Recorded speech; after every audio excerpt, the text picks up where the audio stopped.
Hello, you are listening to 89.5 FM KCFV The Wave. Diverse music for your diverse mind. That was Out of On the Fringe by The Urge. And this, my good friends, is GameBabble Live, your video game news and information show, which airs every Wednesday from 1 to 3 p.m. I'm your host, Jell. And we love to kick the show off by talking about what released this week, what's coming out next week, and what anime are in theaters, which I've got a surprise. We got No Game, No Life, the movie, tomorrow at 7 p.m. Yeah, didn't see that coming. Now I have to go see it. So, okay, first and foremost, games that were released this week. PlayStation 4, what you get? You got Batman the Enemy Within the Telltale series. I assume you got a new entry in that, or you released a box set? I don't know. Battle Chasers Night War, though, which is a classic turn-based RPG based on the cult hit comic book Battle Chasers. Detention. Dragon's Dogma Dark Arisen got re-released on PS4. That's nice. It would be even better if you'd release Dragon's Dogma online in America, I'm just saying. Expand. Jidge, which is spelled like judge except with a Y instead of a U. So I'm going to call it Jidge because that's what you wrote. Please don't... Please spell your games properly if you don't want me to pronounce them stupid. Speaking of which, also we've got Mystic Bell, which is some kind of cute witch Metroidvania indie thing with very nice sprite work. NHL 18 Young Stars Edition, The Hunter Call of the Wild, Twin Robots World Racing Championship 7, and on Friday we will be getting Battle Garega Revision 2016. Battle Garega being a classic top-down shooter. I guess they revised it last year? I think I heard something about it. It's going to be incredibly pricey for what it is, unless you're a hardcore shoot-'em-up fan. But if you're a hardcore shoot-'em-up fan, hey, Battle Garega Revision 2016 comes out next week. Anyway, moving on to the Xbox One. They also got Batman the Enemy Within the Telltale series, Battle Chasers Night War, Dragon's Dogma Dark Arisen, Forza Motorsport 7. There you go. There's an Xbox One exclusive. Something people like. I was never a big fan of Forza. Also, Let Them Come, Marble Void, Minecraft Xbox One Edition, Limited Edition Xbox One S 1 terabyte console. Oh, so they released the Minecraft-themed Xbox One console. Nice. Also, Mystic Bells on Xbox One, along with NHL 18 World Racing Championship 7. Apparently today, N Double Plus comes out. And on Friday, Bulb Boy, Jidge again, and Zombie Party. And then, does that... 8th is Sunday, I guess that counts, because on the 8th, Xbox One is getting Iron Wings. On the Switch, apparently Battle Chasers Night War didn't get delayed, because it says it came out yesterday, and I should probably check that. So, the Switch got Battle Chasers Night War. Lovers in a Dangerous Space-Time. Tomorrow it gets Axiom Verge, Ninja Showdown, Stardew Valley. Hey, there's one people like. I remember while I was at V-Stock once, there was a kid asking about Stardew Valley. People like that game. Sort of, it's a lot like Harvest Moon, except an indie version of it, made by a hardcore Harvest Moon fan who wanted to take it super far beyond. So, yeah, that got a Switch port. Good times. Also, Tumblestone, Volgar the Viking, and on Friday, Oxenfree comes out for the Nintendo Switch. Moving on to the 3DS. Cul-de-Sac Revolt came out yesterday. I feel like an idiot for not buying it, because I do love me some Cul-de-Sac. I wish it was on Switch, because that's a game you play with people. If you're unfamiliar, Cul-de-Sac is basically what you get if you combine Monopoly and Magic the Gathering. Like, quite literally. You move around the board, except instead of putting houses and hotels on your squares, you summon monsters to them to defend them. And in order to take someone else's square, you have to beat the monster defending their square. And then the monsters have a bunch of different attributes and stuff, and you have a big old deck of cards, and there's various ways you can utilize the monsters. The point is corn folk. You can summon people made of corn. That's one of the monsters. I will never forget the corn folk. Also, tomorrow, apparently, Symphony of Eternity hits the 3DS. That's one of Kemco's monthly JRPGs they release on their on various mobile devices. I actually played that one. It's all right. Which is what you say about a lot of Kemco's RPGs. It's all right. And on the PlayStation Vita, Twin Robots, and then on Friday, Save the Ninja Clan. So what about next week? Well, next week, Cyber Dimension Neptunia 4 Goddesses Online is coming out for PlayStation 4. That is an action spin-off with some online elements of the Hyperdimension Neptunia series.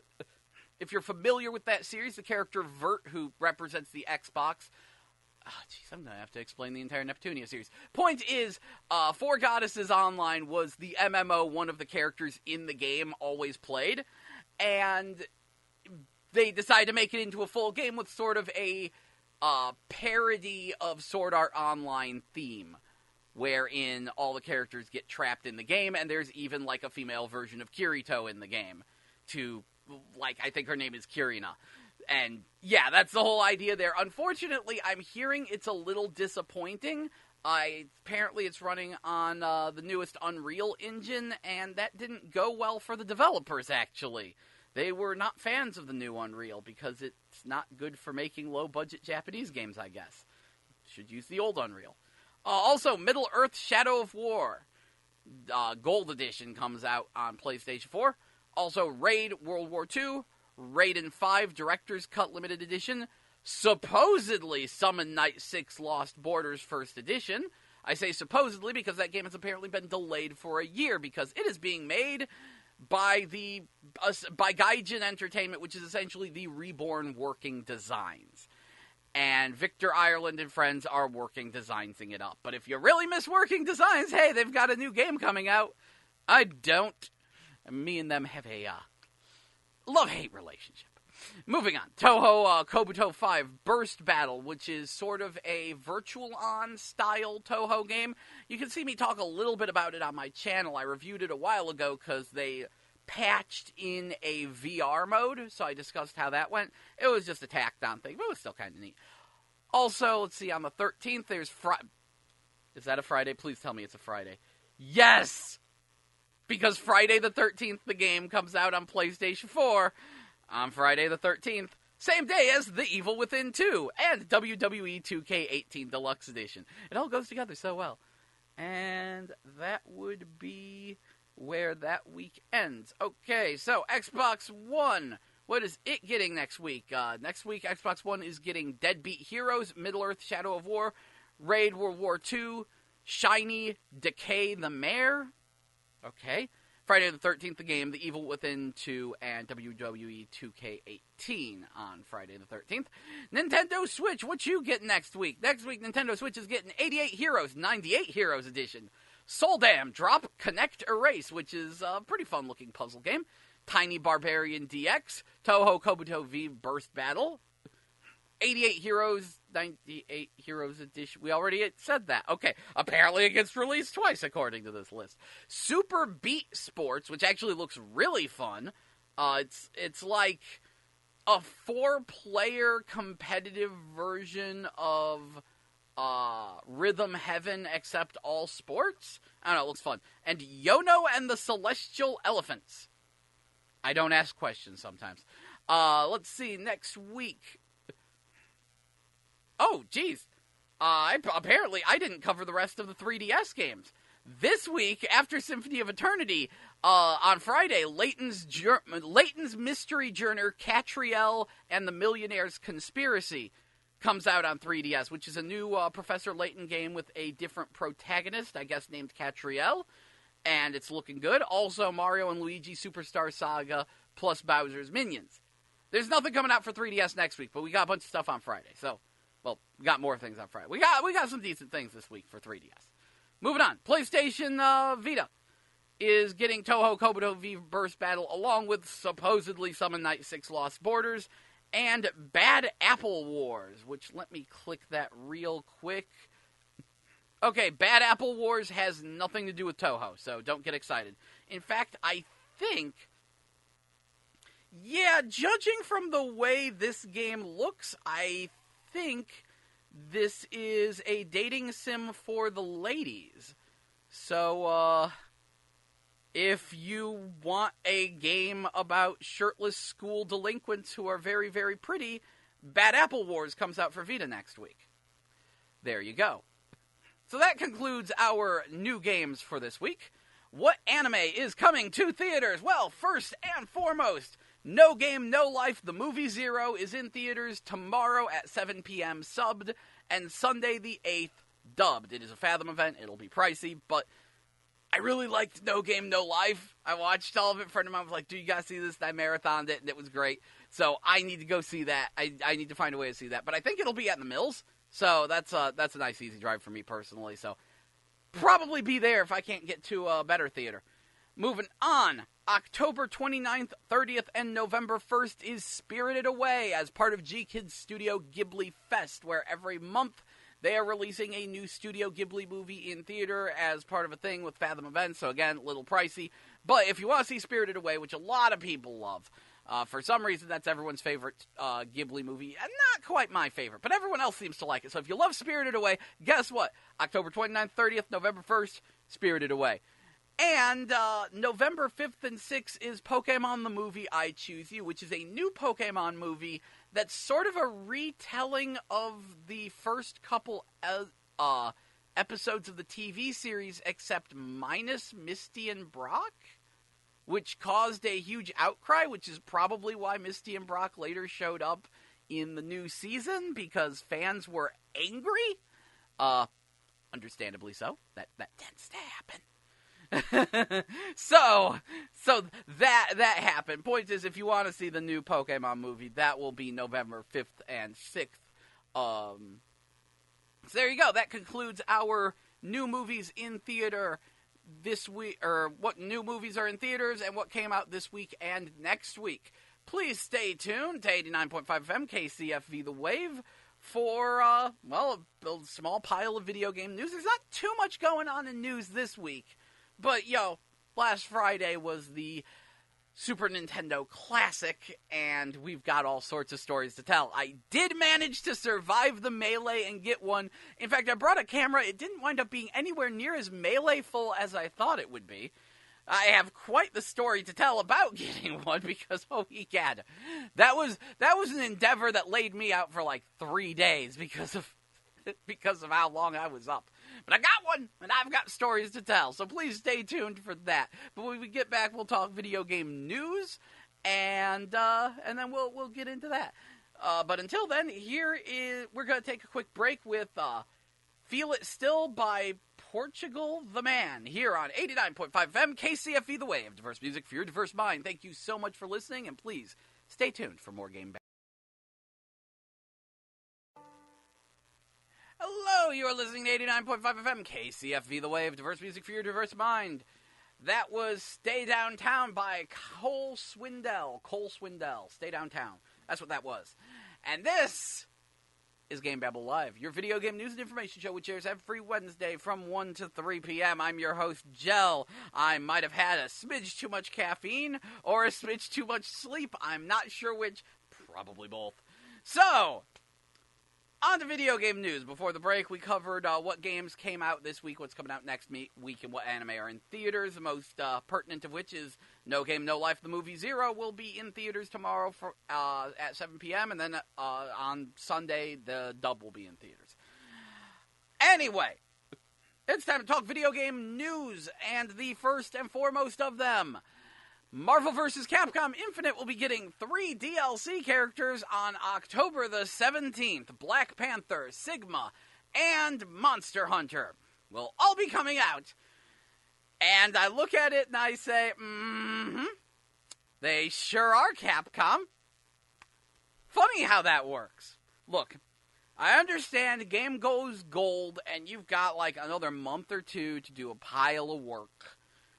So you could probably produce a little thing of DLC, but 3 DLC characters this soon, huh? Really, Capcom? 3 DLC characters when you announced that there would be 6 of them before you even announced the size of the entire roster, and you announced that Sigma would be a DLC character before announcing a single actual character for the game. Why, it's almost like you had these characters finished or near finished and just cut them out. So that way you could add them back in later at a premium price. Just a theory, though.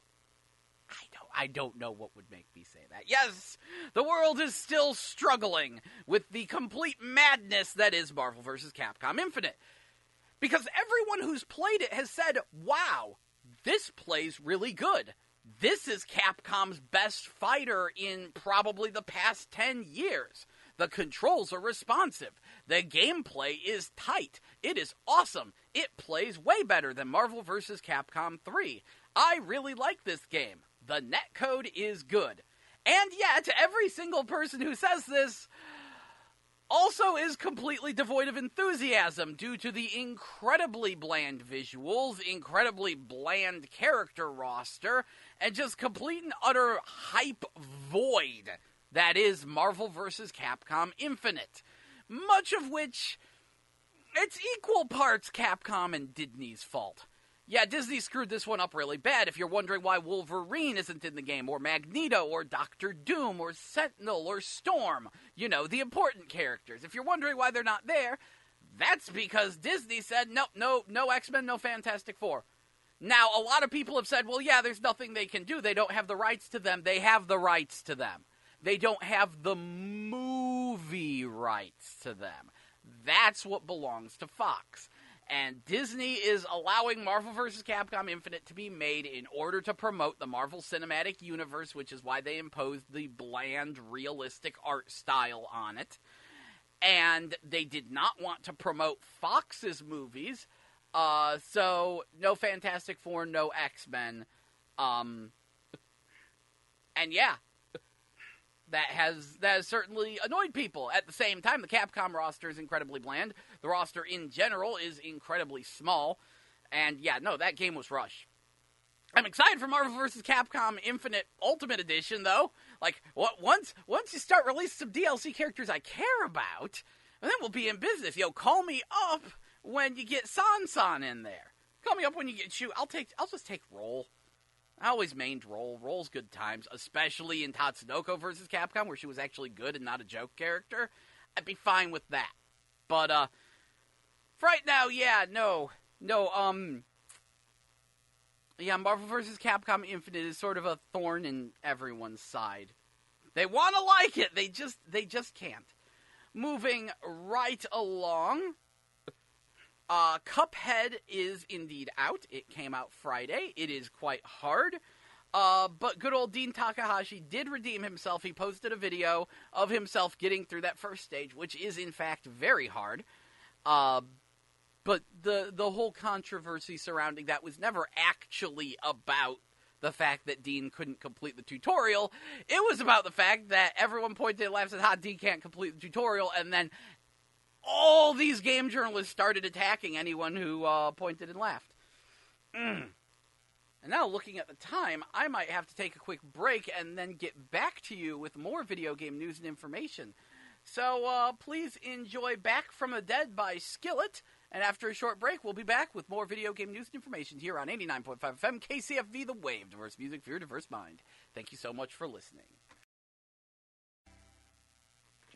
That was Take It All Back by Judah and the Lion here on 89.5 FM KCFV The Wave. Diverse music for your diverse mind. I'm your host, Jell.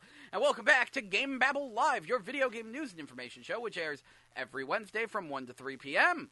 Once again, I'm your host, Jell, and getting back to the video game news.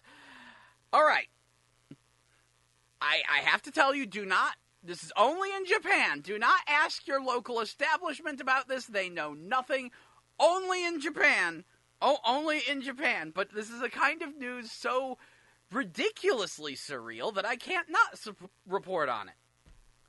Sega has teamed up with Japanese Hooters to promote Sonic Forces. What? What is this? What? Huh? What? Huh? How? That, what? Sonic Hooters, what?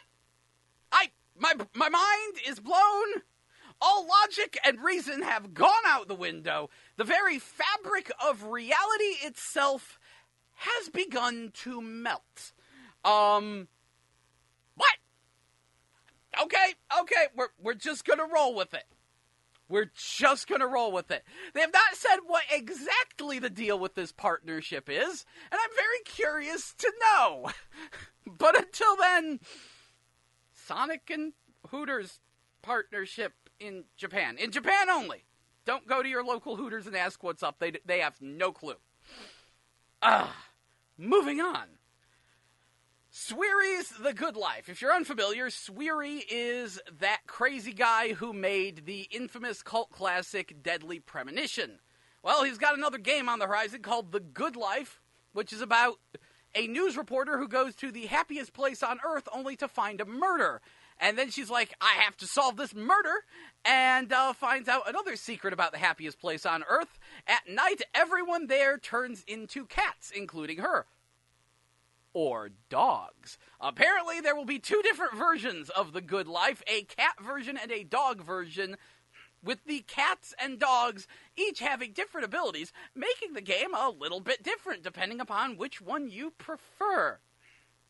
Okay, why not? Moving right along, we are coming up on the 1-year anniversary of the PlayStation VR, and with it, there is a new PlayStation VR model. Now, don't freak out and think that if you've already got a PlayStation VR, you need to sell it and get the new model. No, it's not a big deal. The breakaway converter box thing is a little bit better. They're removing, like, one of the cables from the equation. It comes with a new set of headphones that better integrates with the VR headset.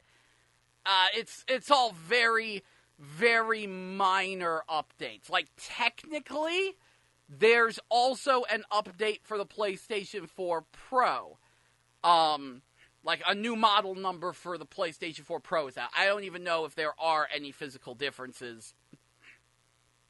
It might be just a few wires inside are a smidge different, and that allows the system to be more reliable or cheaper to produce one or the other. It's that kind of an update. And with this update also comes new PlayStation moves. Yeah, that's right. They're releasing new PlayStation moves that instead of having, like, the move button on them is once again a little bit different. But the big difference is that instead of having a mini USB charger port, they have a micro USB charger port. Ooh. This matters because all the PlayStation 3 controllers charged with the mini USB, PlayStation 4 controllers charged with a micro USB, but the new PlayStation moves before were still using the mini USB, and pretty much everyone lost their mini USB cables and is used to having micro USB cables, which, in part of the problem, though, is that this is actually going to make these controllers incompatible with certain accessories. You won't be able to use, like, I want to know if the new moves are still going to work with the PlayStation 3. They certainly won't work with the old PlayStation 3 gun accessory, and it's going to break all of the various PlayStation Move charging stations that had existed. So it's a good question on if this is actually a good change or not. I think it might actually cause more problems than it solves, while also not solving the actual problem. If you hit up the PlayStation VR subreddit, everyone there is complaining because there's still no analog stick. Yeah, that's been the number one problem with the PlayStation Move. It has no analog stick, and the buttons are laid out in a square pattern instead of a diamond, even though they're a diamond on the actual controller. It makes no sense. The button layout on the PlayStation Move has always been its weakest element. And, yeah, the lack of an analog stick is a problem. Now, I have a solution for that. You could just slap an analog stick on literally as an accessory. But that accessory would have to plug into your USB port, and now it's a question of, is it going to be a mini or a micro USB port? See, the advantage of making it an accessory is that then you don't have to buy new PlayStation Moves, except if they're going to change the USB port. Now, you do need to buy new PlayStation Moves because you're going to make it for the micro instead of the mini. Good job, Sony. You're the best. Always solving problems by creating new ones. But yeah, so, moving on from that, Schoolgirl Zombie Hunter will be coming November 17th. Thank goodness. I was like, wow, I haven't heard any news about Schoolgirl Zombie Hunter in a while. It is a third-person shooter in the One-Chanbara universe. I don't know if there's going to be any, like, new characters. I don't know if there's going to be any returning characters. Plenty of new characters. Like, 5 different girls to choose from, each with their own preferred melee and combat weapon. Being an One-Chanbara game, it does have a slightly pervy element to it. Like, you can actually, like, throw pieces of your clothing as decoys to distract the zombies, because the zombies, like, detect things based on smell. And so that's a thing. It's in the One-Chanbara universe, but it's very interesting, because it seems like every franchise is trying a third-person shooter now. All the Japanese franchises are trying third-person shooters, thanks to Splatoon. Splatoon really turned Japan on to third-person shooters. See, for the longest time, there was this belief that Japanese people just didn't like first and third-person shooters because it made them all sick, and then Splatoon comes out and everyone's like, oh wow, this game's awesome. I'd like more games like this, and now everyone's experimenting around with their own third-person shooters. Shoot, the next Sword Art Online game is going to be a third-person shooter. Yeah, it's going to be based on that whole Gun Gale Online arc. I'm actually mildly interested in it because it looks kind of fun. Obviously, you know, Senran Kagura Peach Beach Splash came out last week, and that's the Senran Kagura third-person shooter. Of course, Final Fantasy 15 had Episode Prompto, and that was that game's third-person shooter. How many more third-person shooters are just going to randomly come out of Japan? Who knows? Moving right along. So the Super Nintendo Mini just came out, and get this, in Europe at least, I don't know if it's getting a US release, a Commodore 64 Mini is coming in 2018. Now, this is not the first time this has happened. The whole idea of the little mini plug-and-play console, we've had that for probably going on 10 years now, starting with the Jax Pacific Activision TV games controller that you plugged into your TV. There have actually been a number of these before the SNES Classic. And there even was a Commodore 64 one, but it was just a joystick. This Commodore 64 Mini is actually shaped like the system, and it has USB plugs, not only to let you plug in the controller, but get this, you can plug in a USB port. I'm talking well today. You can plug in a USB keyboard into your Commodore 64 Mini and use it as a Commodore 64. You can program on it, which raises my question. Okay, so I made something in BASIC on the Commodore 64 Mini. Can I save it? Is there going to be a USB cassette tape drive?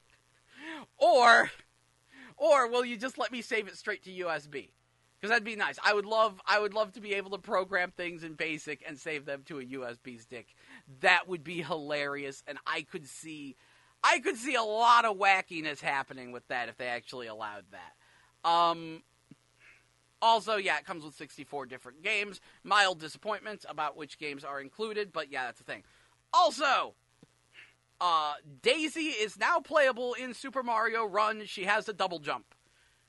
You know, Nintendo, it took you long enough, and then you put her in the one game that I can't play. Thanks. I just do not have a smart device that can really run Super Mario Run. But I'm happy that they put Daisy in it.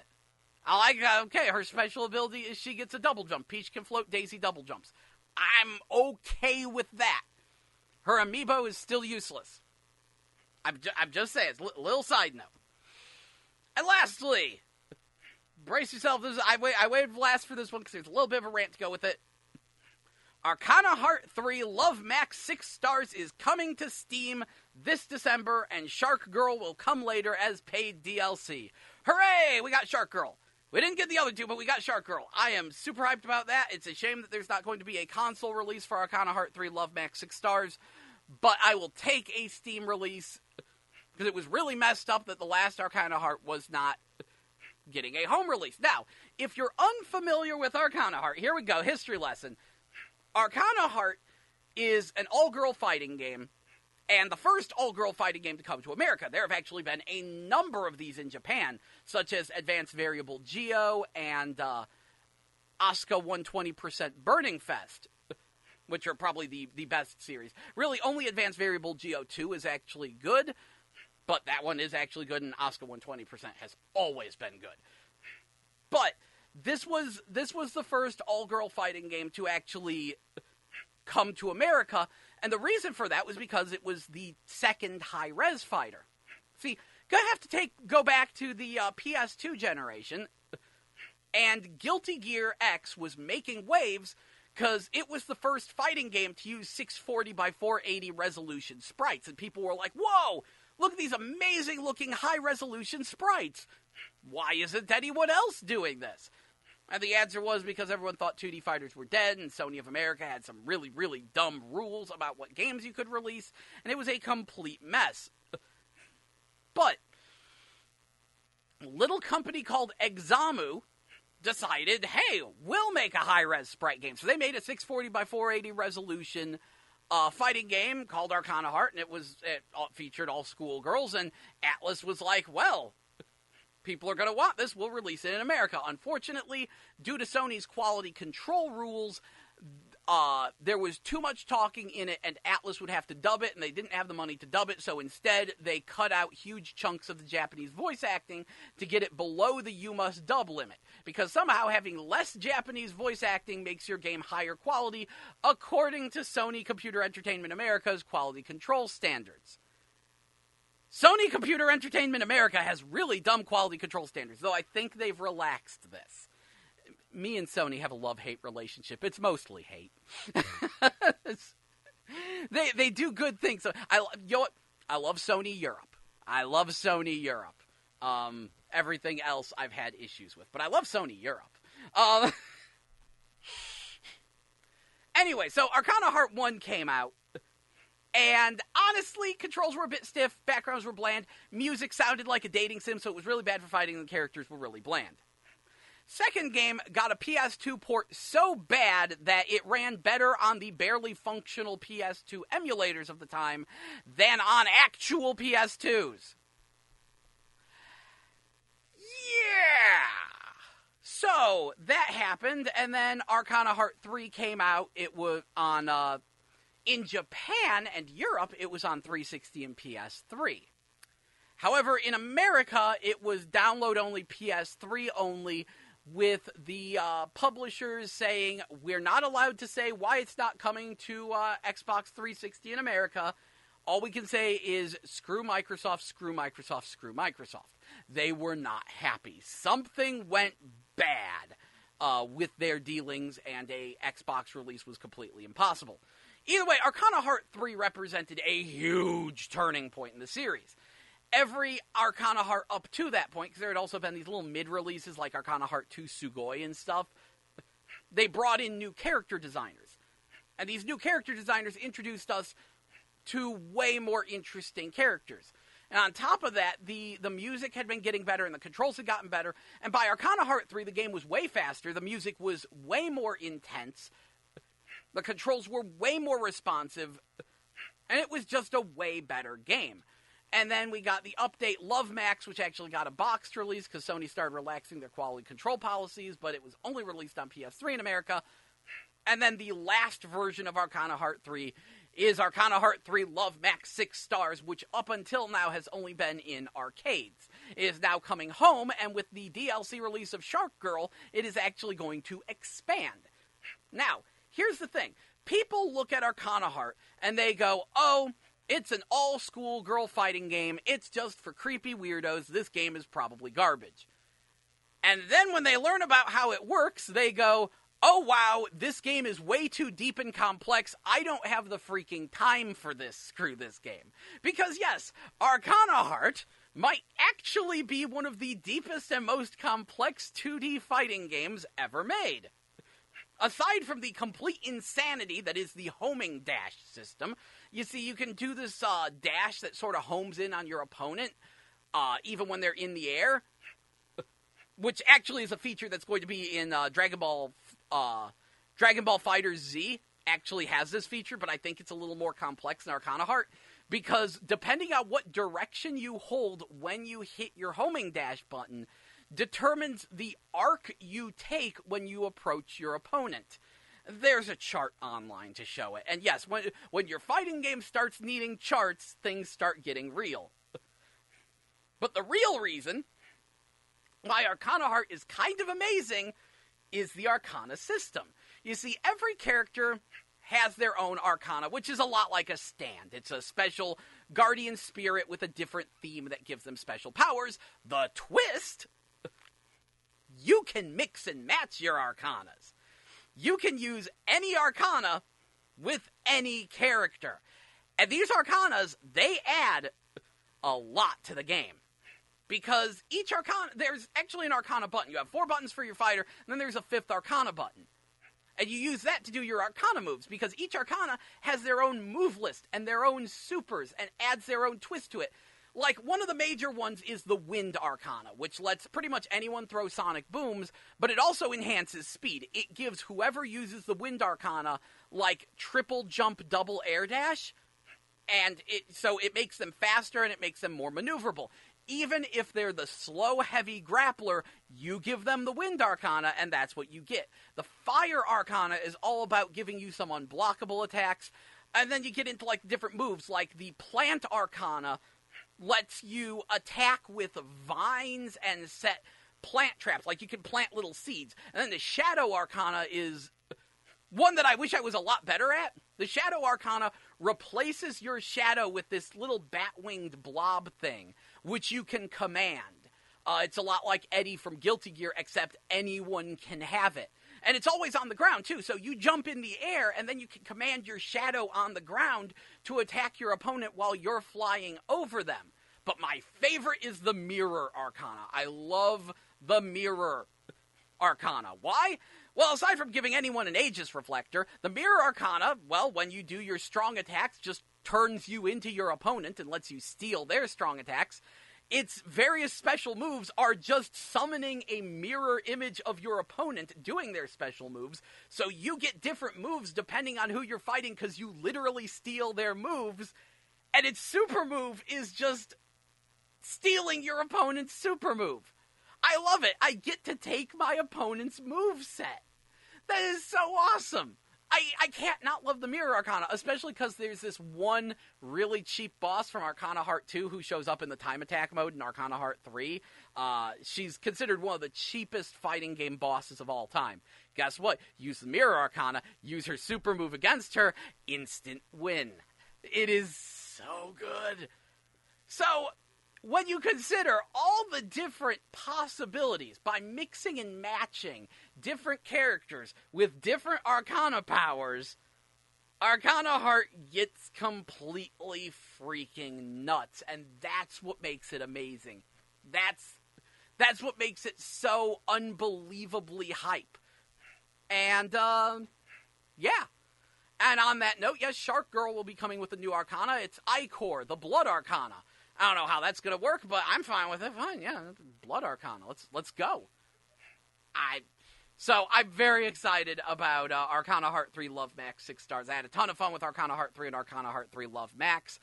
I'll buy it again on PC for 2 new characters. Why not? Why? Which, all this complaint about Marvel vs. Capcom Infinite, and yeah, I'm going to do that, and it's like, well, yeah, because I can make a team. I can find characters I want to use in Arcana Heart 3 Love Max 6 stars. Like Shark Girl, because I can't believe they're actually going with that. Anyway, we're going to have to take a quick break, so next up is Star of the Show by Thomas Rhett, here on 89.5 FM KCFV The Wave, diverse music for your diverse mind. And stay tuned, because next up we'll start talking about the SNES Classic, my wonderful adventures in getting one, and then actually talk about some of its strengths and weaknesses. The emulation may not be entirely perfect, so please, stay tuned to 89.5 FM KCFV The Wave, diverse music for your diverse mind. Here's Star of the Show by Thomas Rhett.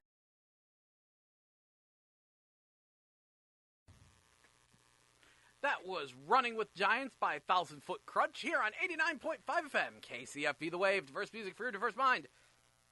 I'm your host, Jel. Welcome back to GameBabble Live, your video game news and information show, which airs every Wednesday from 1 to 3 p.m.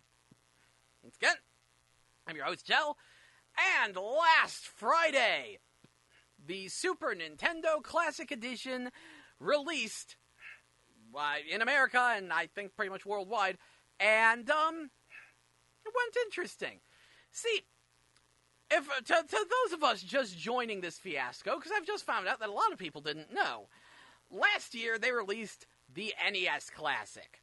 It was a little miniature Nintendo you could hook up to your TV, and it had a bunch of built-in games, and it cost about the price of a standard game. And some people looked at it and said, it's just an emulation box, what's the point? But other people were like, it's really cute and I want one.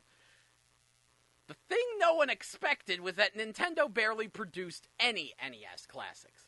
The most stores got in was 10.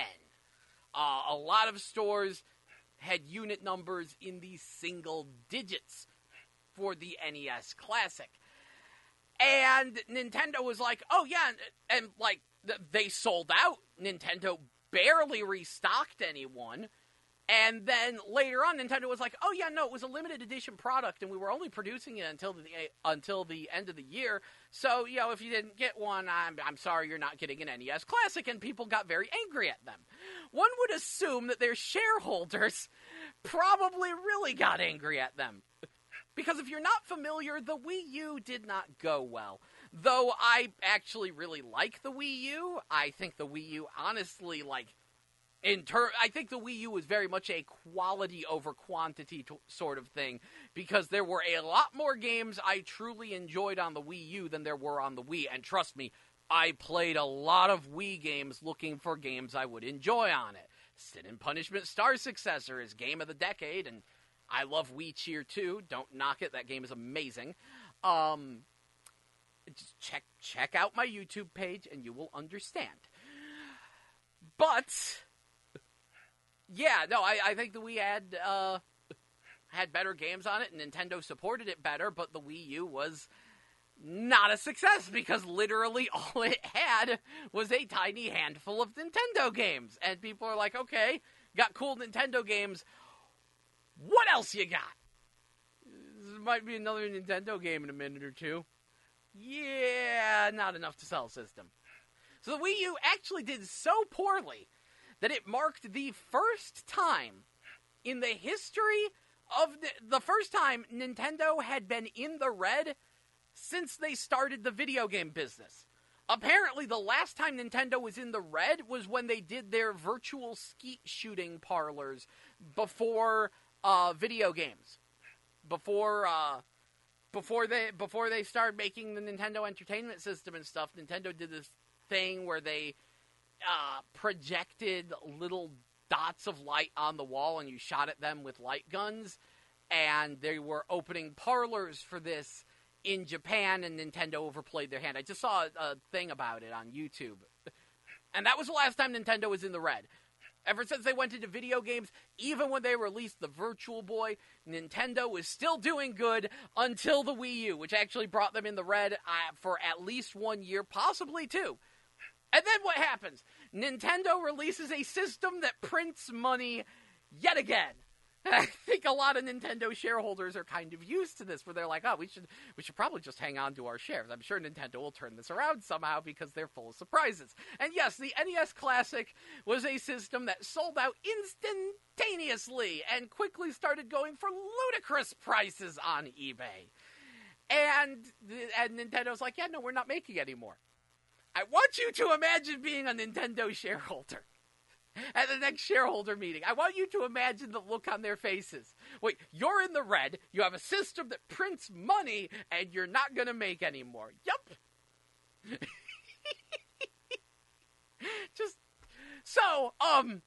Nintendo changed their tune.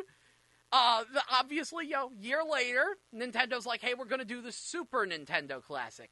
And they said, once again, last time they forgot to tell us. This time they were like, okay, it's going to be a limited edition product, and once 2018 rolls around, we're not going to produce any more. Yeah, so, angry shareholder, a meeting with some angry shareholders later, Nintendo's like, okay, so we're increasing production. No, we're really increasing production. Okay, we're really increasing production. We'll produce them past 2018, and in the summer, we will bring back the NES Classic. We're sorry, okay?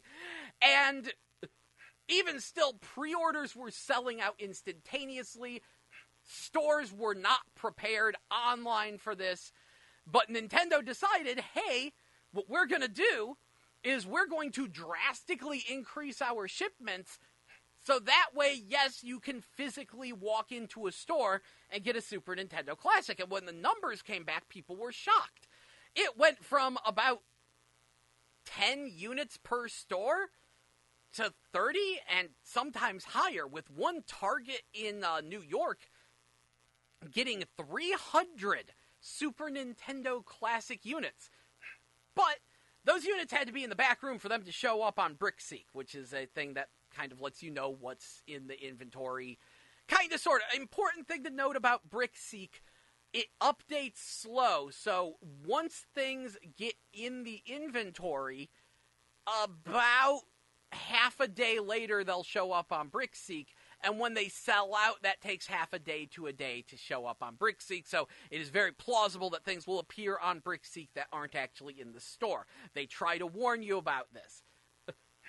But the thing was, with BrickSeek, we had to wait until the shipments actually got in, and according to it, what our local numbers was the fluorescent by the school, the Walmart by the school got in about 30 Super Nintendo Classics. The one on Lindbergh between Jamestown Mall and Cross Keys got in about 32 Super Nintendo Classics, and the local Target got in 69. Nintendo and Target kind of have a thing going on, but they got in 69 units, so that's not even getting into GameStop and whatever went down with them. We had about 132 units, I think, was my total. 123, 132, something like that. I don't feel like doing the math again. Point was, we had over 100 units in the local area floating around, which is exponentially higher than what we had for the NES Classic. But still, I wasn't taking chances, because, of course, the Super Nintendo Classic has the final version of Star Fox 2 on it. My plan, I looked at what stores opened when, and the the Walmart near the school opened at 5, the Walmart on Lindbergh opened at 6, and Target opened at like 7 or 8. So, at 4 a.m., I drove down to the Walmart by the school, got there about 4:30, and decided to hop in line.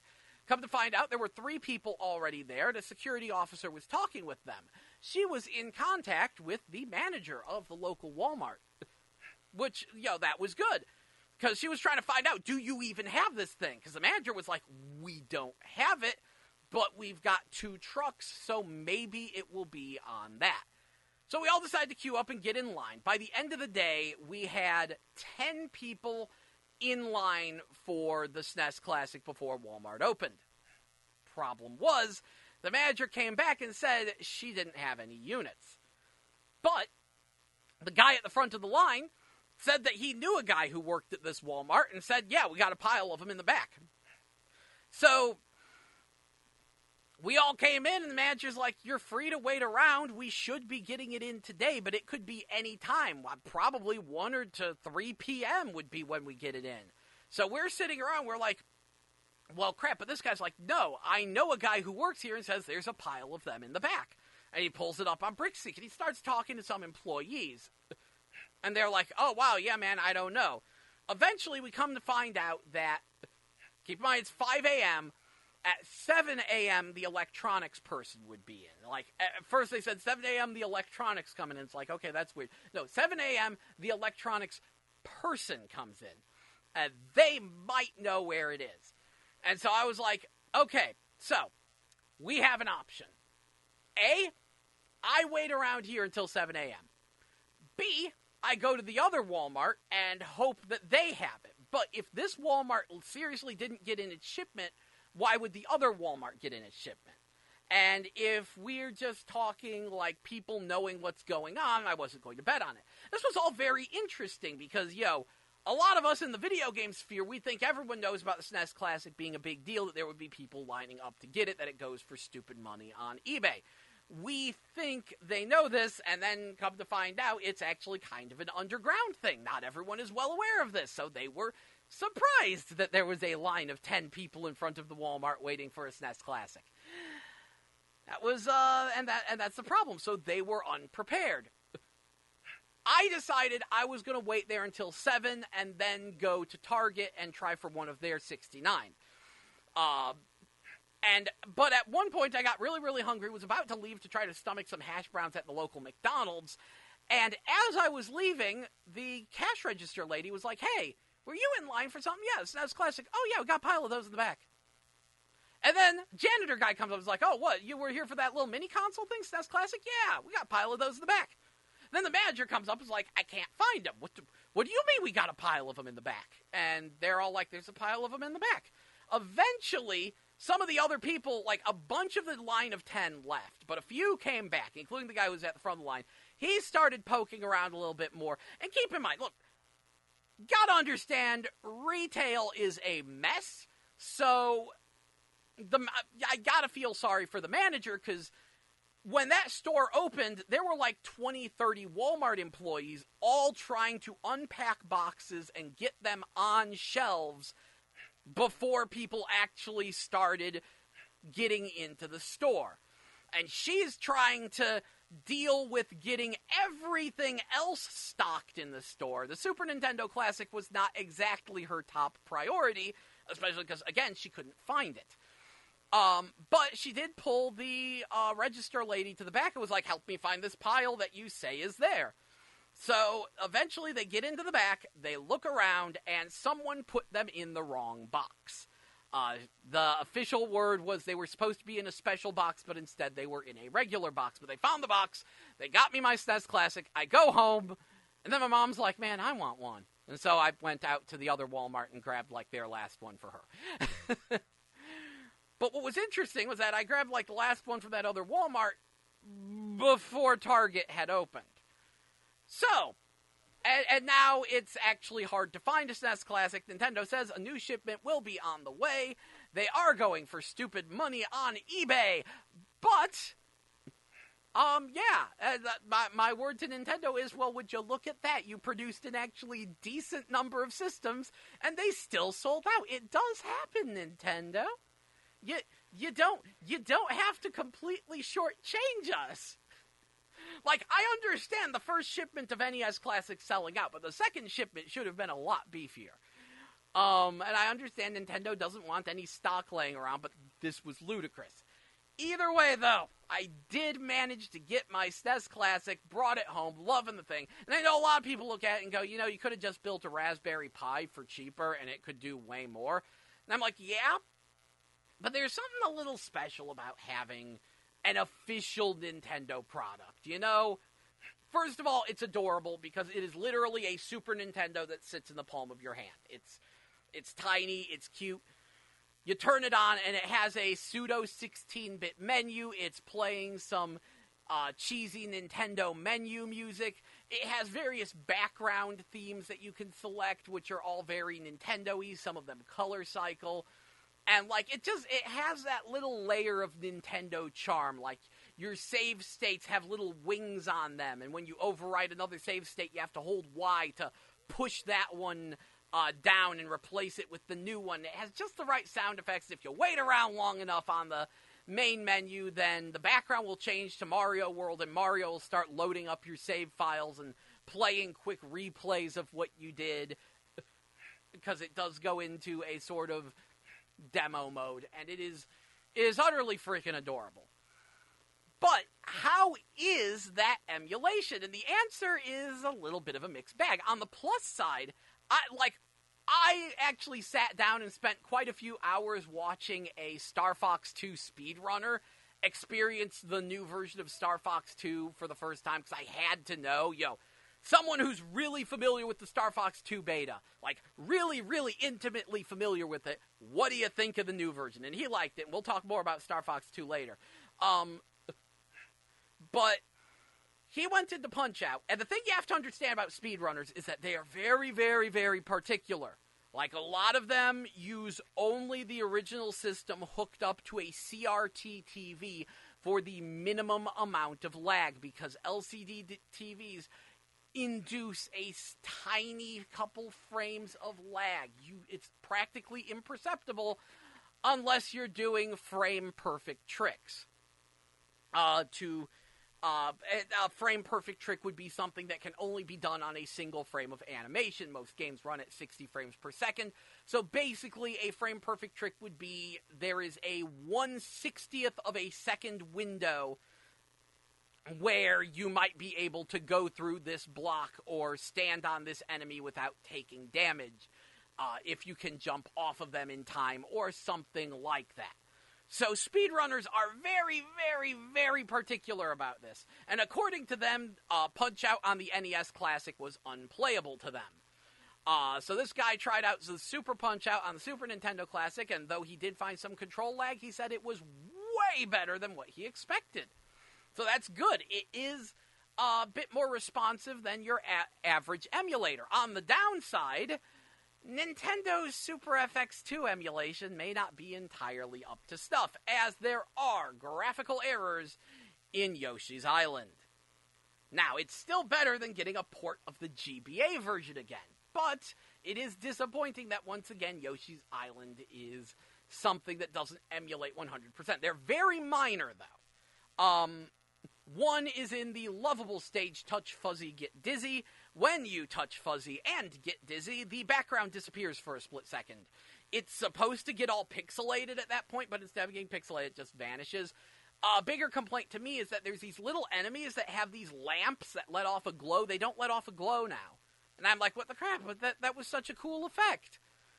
So it doesn't quite have 100% of the visual splendor of the original Yoshi's Island on Super Nintendo, but it has 99.8% of that visual splendor. Yoshi's Island is probably my favorite 2D platformer of all time. Phenomenal game. And up until this point, Nintendo has just been porting the GBA version, which was good for a GBA game. But when you put that on Wii U instead of the original Yoshi's Island, people get angry. Yoshi's Island is good times. Which does raise the question, does Star Fox 2 actually run 100% right? And that's actually mildly questionable, but guess what? This is the only official release of it, so this is the one all the speedrunners going to be on. It's going to be interesting. We will certainly talk a little bit more about Star Fox 2. But yes, I know a lot of people are like, but wait, isn't that on the internet? Yes, actually, now someone did rip the ROM file out of the Super Nintendo Classic. But for the longest time, there had been a beta version floating around the internet, which people thought was final. Like, there's actually a fan translation of it that cleans it up and acts like it's the final release, and that's what's on all the reproduction cartridges out there. And that's what people thought that was a finished game, but Dylan Cuthbert, the lead programmer of Star Fox and Star Fox 2, came out and said, no, that's not the finished game. Nintendo has a finished game. It is way better. It's a shame that this is the one everyone's playing. The one on the Super Nintendo Classic is the finished game. And a lot of people are going to say, well, what's the difference? And the answer is a lot of polish, a lot of cleanup. It runs a little bit better. Though the Super Nintendo Classic runs it like it would on a regular Super Nintendo, so it is running at 20 FPS or lower. Brace yourself for that. And no, overclocking it would not have done good, because that would have broken the timing on everything. But Star Fox 2 on the Super Nintendo Classic is a way more polished game. It has the proper unlockables in place, because it does have unlockables. They changed the victory screen and stuff. But the main difference, like, what it all boils down to is difficulty. The Super Nintendo Classic version of Star Fox 2 is way harder than the beta. In fact, I'm going to tell you right now, the Star Fox 2 beta was a cakewalk. That thing was probably produced for near final play testing, where they're looking for bugs while also deciding how they're going to, making sure it all runs okay and what they can do to ramp up the challenge. Because, oh egad, that beta is a cake. I can't stress it enough. The Star Fox 2 beta is not a challenge at all. The final game? Oh egad, if you saw my most recent playthrough, it has been just destroying me. That game is brutal now. Miyu and Faye do not start with twin blasters. You have to unlock charge shots by collecting all the general pepper medals. Or not charge shots, you have to unlock homing shots. You get charge shots, but they're not homing. And that is such a game changer, because with homing shots, the Star Wolf battles are a joke. Without homing shots, oh yeah, those Star Wolf battles are brutal. Like, the battle with Wolf O'Donnell is the hardest part of the game. It's way harder than actually fighting Andross, even when he has all three forms. We will talk more about Star Fox 2, though, after a short break. So, what are we going to listen to? Let's see. How about Drinks After Work by Toby Keith here on 89.5 FM KCFV The Wave. Diverse music for your diverse mind. Thank you.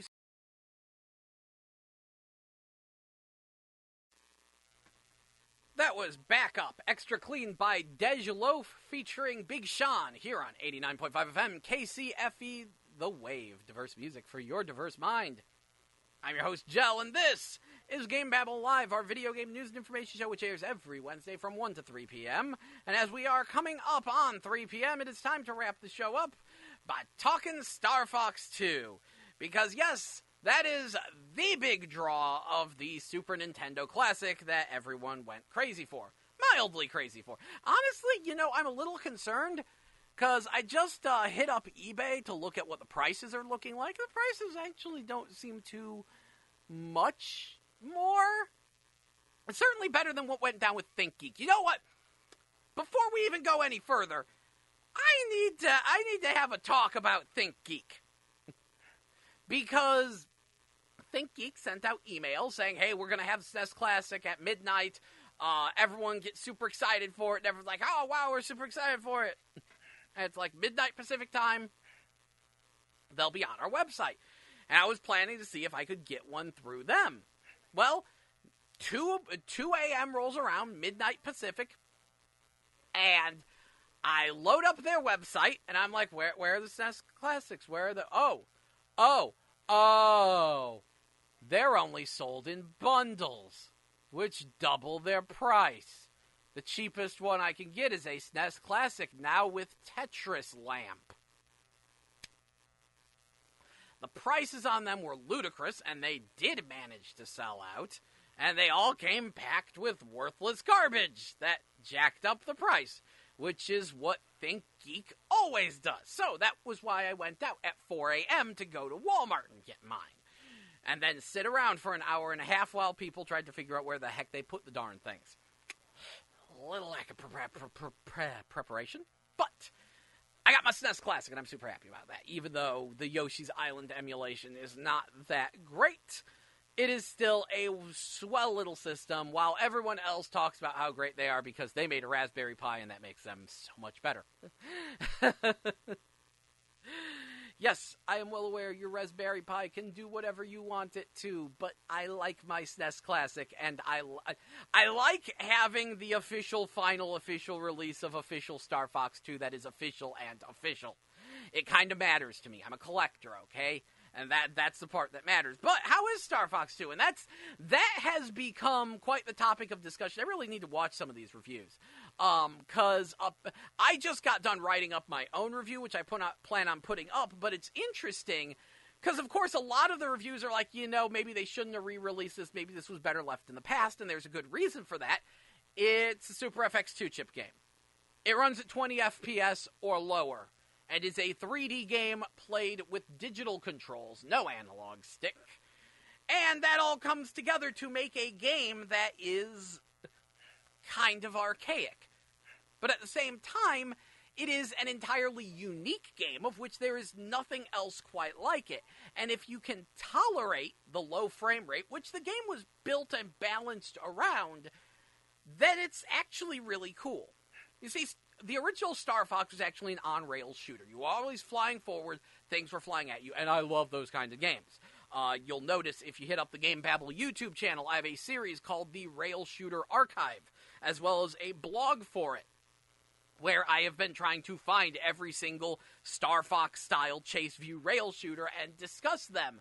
because that's like my favorite genre. But Star Fox 2 gets credit for doing something completely mind-blowingly original. There's absolutely no on-rails elements at all. Instead, it has this weird strategy element. Basically, Andros is launching ships, he's trying to attack Corneria. Your job is to defend Corneria. You get to pick 2 characters out of 6. You've got the original Star Fox team, along with Miyu and Faye, who are new characters for this game. There are 3 different types of R-Wings, the classic, the heavy, and the lightweight glass cannon. And yeah, pick 2 characters and fly around the map, taking out enemies before they get to Corneria. There are missiles being launched at Corneria. If they hit Corneria, planet takes damage. If the planet takes 100% damage, it blows up, you lose. There's also enemy ships flying around. If they get to Corneria, they just keep attacking it. And then there's big old battle cruisers that have giant laser cannons that can just ruin Corneria. I actually saw what happens when one of those gets there. It doesn't instantly destroy the planet, but it does like 50% damage. It's mean. And yeah, when you move, all the enemies and missiles and everything else on the map moves. Slam yourself on the world map into a missile and it cuts away to a 3D combat zone where you're flying around trying to shoot down the missile. Slam into an enemy in 3D combat zone, try to take out the enemies. And these are super short. Like, you usually... remember, it's a Super Nintendo. You have a very limited amount of polygons. So at most, you'll encounter groups of, 5 enemies? So you can take them out in a couple seconds. Slam into an enemy, blow up 5 enemies, boom, you're done. It took a second, yay. But that's good, because, number 1, Super Nintendo, so no load times, it all loads up nice and fast. You'll be popping in and out of combat super quickly. But while you're there, while you're in combat, guess what? The war's still going on outside. The missiles are still coming. The enemies are still coming. Things are still being loaded. Corneria is still taking damage. General Pepper will get on the intercom and tell you Corneria has taken damage. Planet has launched missiles. You may have to quit the mission partway through in order to intercept some missiles and protect Corneria. So, yeah. It matters how much time you spend. So the game is actually made up of super short stages. You've got the planetary bases. You land on them, and you go into the bases, and you try to blow up the core. Same thing with the battle cruisers. You fly towards them, get in the base, blow up the core. And the bases almost feel like little tiny Zelda dungeons a little bit. It's kind of nuts.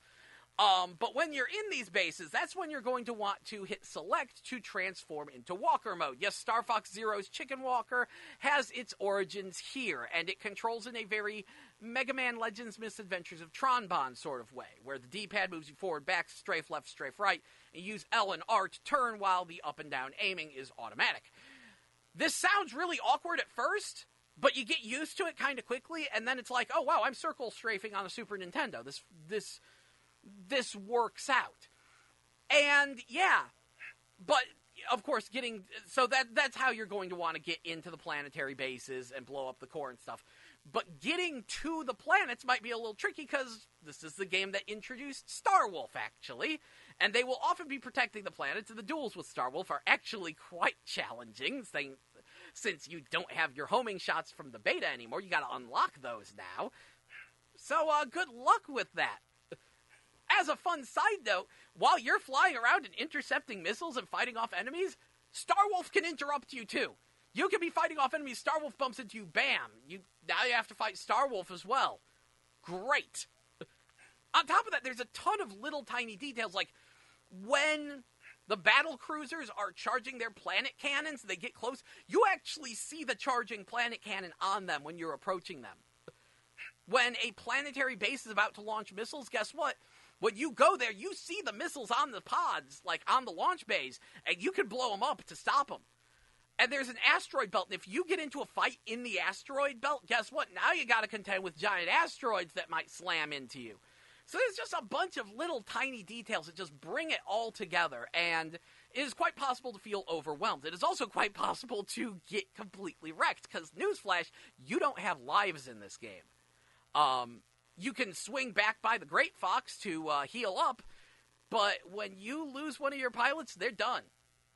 You can continue as the wingman, but that's it. Hit select on the world map, of course, to switch between your 2 pilots. So you're going to have to do a lot of balancing, but that also means that power-ups mean more. When you get the twin blasters, guess what? Unless your pilot gets blown up, you're keeping them for the whole game. So you're going to want those twin blasters. You're going to want these power-ups. You're going to want to conserve your bombs because you're not getting any more bombs until you find more bombs. And, of course, there's more power-ups than just bombs. There's also heals and shields. So there's a lot going on. Now, on normal mode, the game can be beaten in about 45 minutes. It's not long. But due to the random nature of this, what planets get attacked, what enemies you encounter, that's all somewhat random. It's a different game every time. And, of course, you're going to want to try for a high score, because if you get the star rank with a character, then you unlock the ability to just start with twin blasters with them. And if you get twin blasters with all the characters, then the character select theme is replaced with the Corneria theme from Star Fox 1. And, yes, if you collect all the medals, that actually changes the title screen, where instead of having Andross' head in the background, it has Fox's head in the background. So it has a lot of the neat unlockables we would see in future Star Fox games.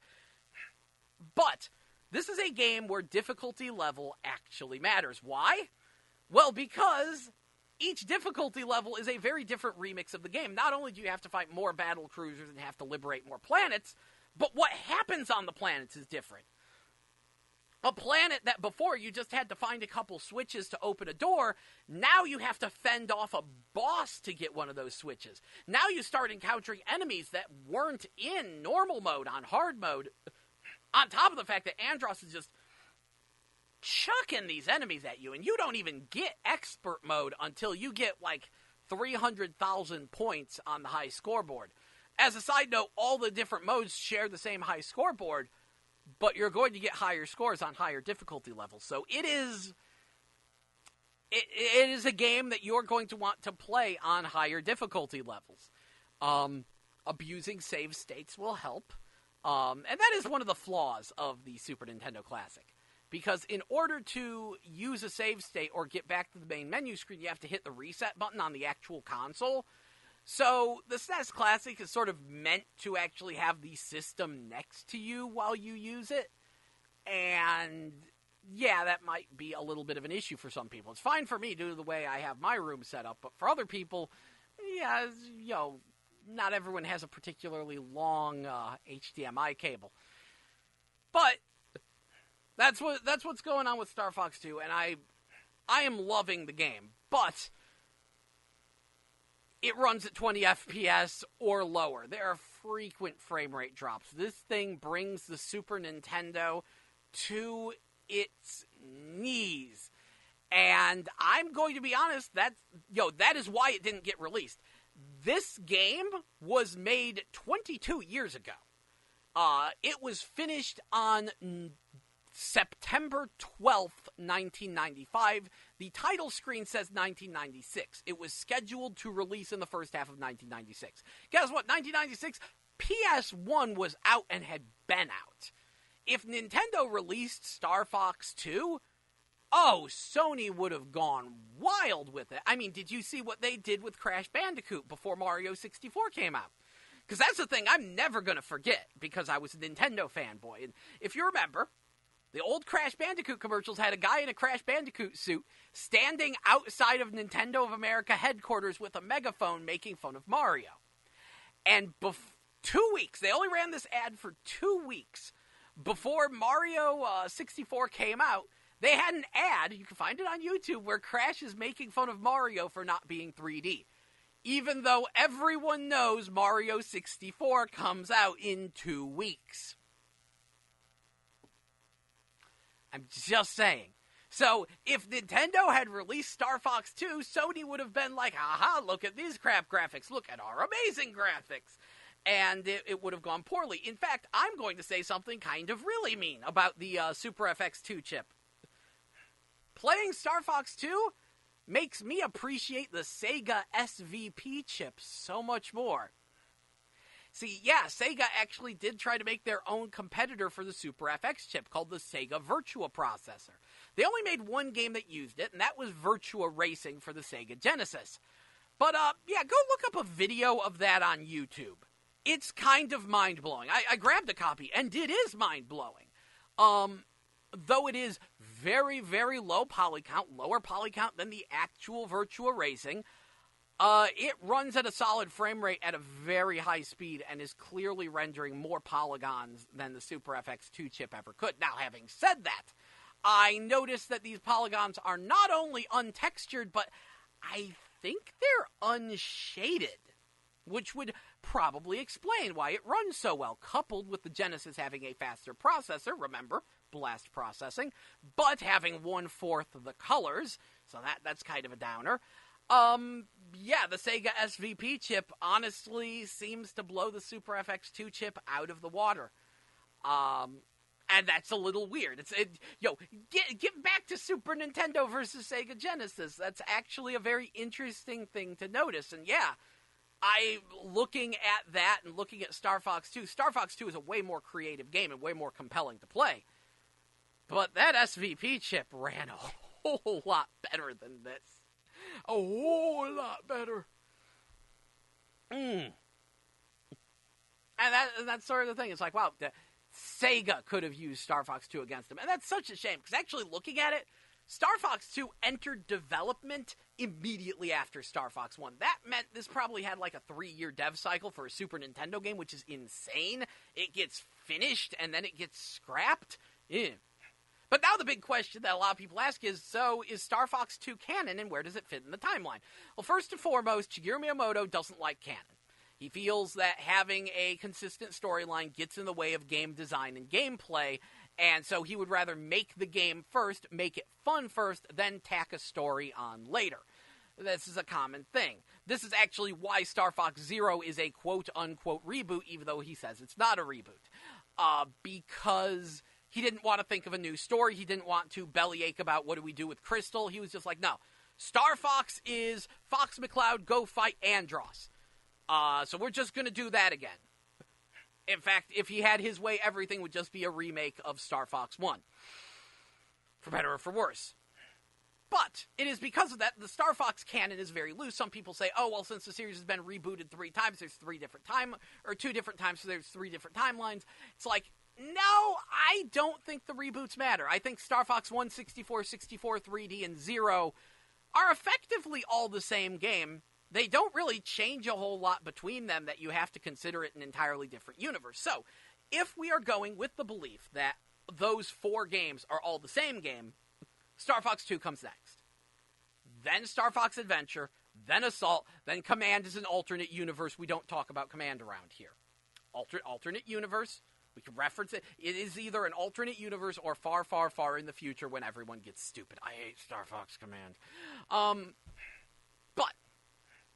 Yeah, Star Fox 2 would have happened immediately after Star Fox 1. And the funniest thing is, the series has always acted like Star Fox 2 happened. There's never been, like, a game that replaced its storyline where Andross gets rebuilt as a cyborg.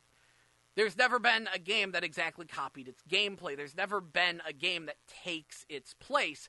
But every single Star Fox game, starting with Star Fox 64, has said, oh, there's elements of Star Fox 2 in our game.